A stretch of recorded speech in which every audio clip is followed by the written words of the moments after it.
общем-то, удивительно, что на этом мусульманском могильнике, кладбище, которое здесь сейчас исследуется, совершенно нет надгробий. Возможно, оно относилось действительно к этому поселению Эскиюрт. И не исключено, что первые могилы, которые здесь появились, относились именно к эпохе Золотой Орды. Что же касается отсутствия надгробных памятников, то, вероятно, это связано с тем, что они изготавливались из дерева.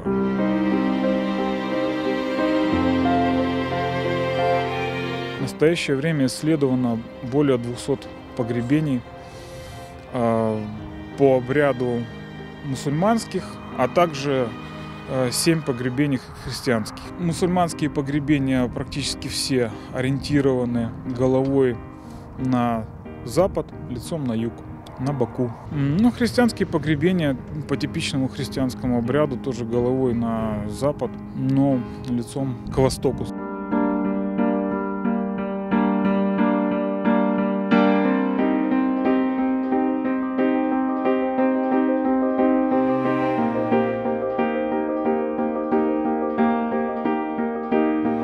Ценность этих исследований еще и в том, что удастся изучить антропологические материалы.